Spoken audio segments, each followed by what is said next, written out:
সুপ্রিয় দর্শক, সাজ্জাদ কাদিরের শুভেচ্ছা নিন। এই মুহূর্তে আপনাদের সামনে কথা বলতে এসে আন্তর্জাতিক মিডিয়ায় সরব উপস্থিতি শেখ হাসিনা কেন ভয় পাচ্ছে ঢাকা? তথাকথিত গণ অভ্যুত্থানের মুখে দেশ ছেড়ে ভারতে আশ্রয় নেওয়ার পর কেটে গেছে বেশ খানিকটা সময়, কিন্তু বাংলাদেশের রাজনীতির কেন্দ্রবিন্দুতে এখনো একটি নামই বারবার ঘুরে ফিরে আসছে, সাবেক প্রধানমন্ত্রী শেখ হাসিনা। সম্প্রতি আন্তর্জাতিক একটি গণমাধ্যমের কাছে তিনি আগামী ডিসেম্বরে দেশে ফেরার তীব্র ইচ্ছা প্রকাশ করেছেন। আর এই একটি খবরেই যেন ঢাকার রাজনৈতিক অলিন্দে নতুন করে আলোড়ন সৃষ্টি করেছে।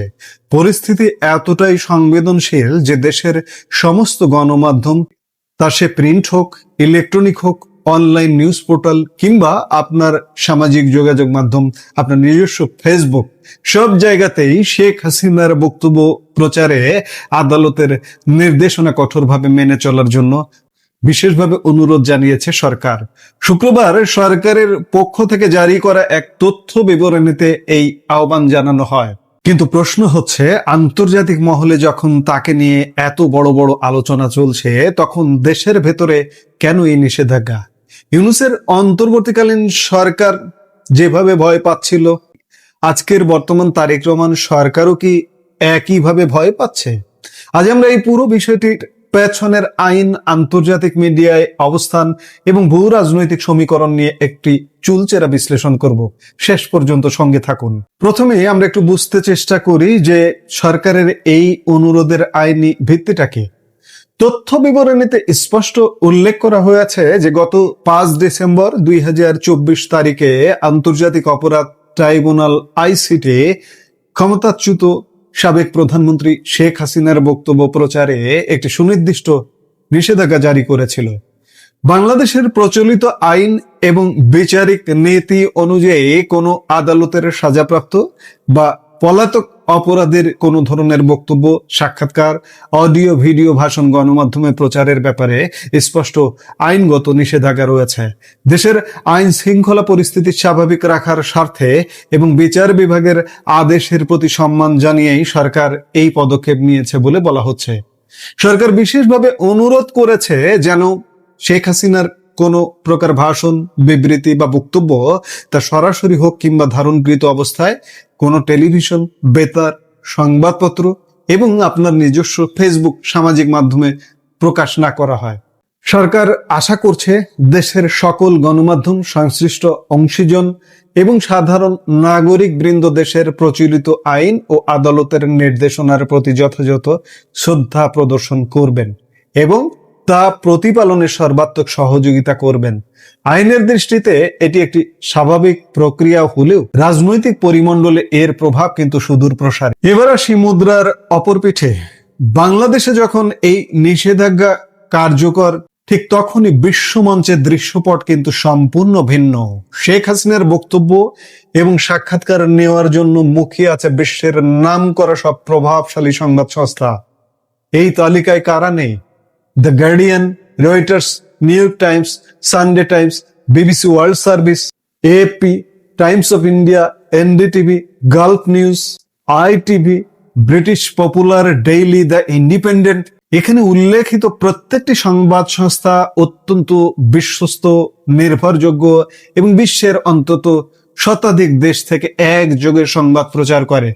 তাদের এই আগ্রহ প্রমাণ করে যে শেখ হাসিনা এখনো বিশ্ব রাজনীতিতে অন্যতম প্রধান ও প্রভাবশালী একজন নেতা, যার বক্তব্য বিশ্ববাসী সরাসরি শুনতে চায় এবং জানতে চায়। এই যে গণমাধ্যমগুলোর নাম বললাম, এর বাইরে আরো বিখ্যাত গণমাধ্যমের নাম আমার বাদ পড়ে গেছে।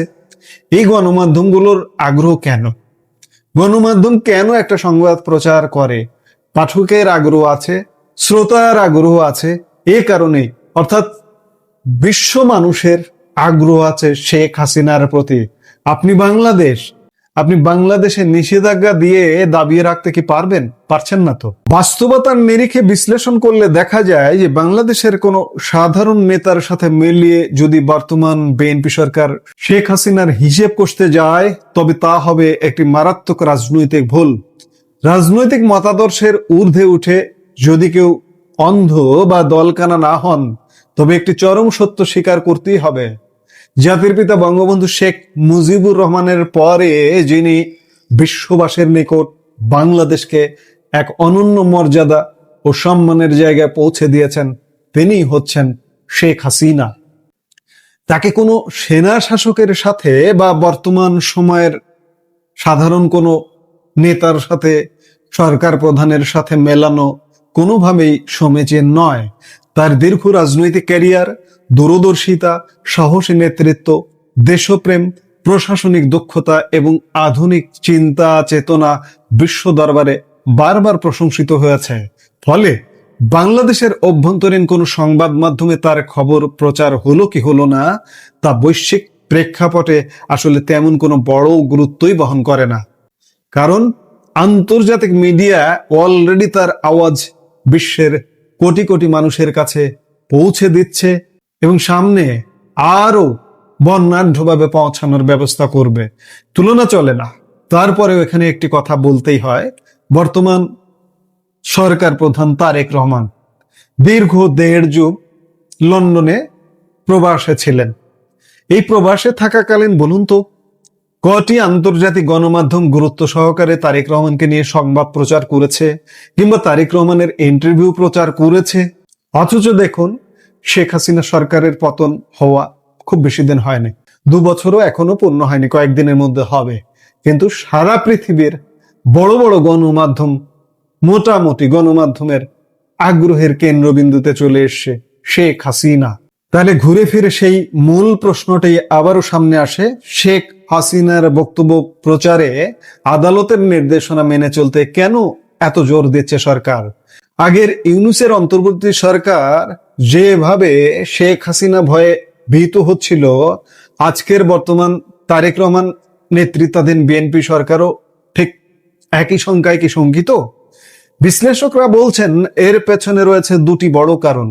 প্রথমত, আন্তর্জাতিক মিডিয়ায় শেখ হাসিনার নিয়মিত উপস্থিতি এবং ডিসেম্বরে দেশে ফেরার ঘোষণা বর্তমান সরকারের রাজনৈতিক স্থিতিশীলতার জন্য একটি বড় মনস্তাত্ত্বিক চাপ এবং রীতিমতো চ্যালেঞ্জে ফেলে দিয়েছে।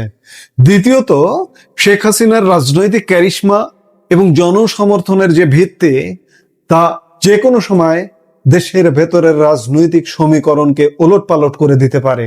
আর এই আশঙ্কা হয়তো বর্তমান নীতি প্রণেতাদের তাড়া করে বেড়াচ্ছে। আর সেই কারণেই আইনি ঢাল ব্যবহার করে দেশের ভেতরে তার কণ্ঠকে জনসম্মুখ থেকে দূরে রাখার এই অপপ্রয়াস।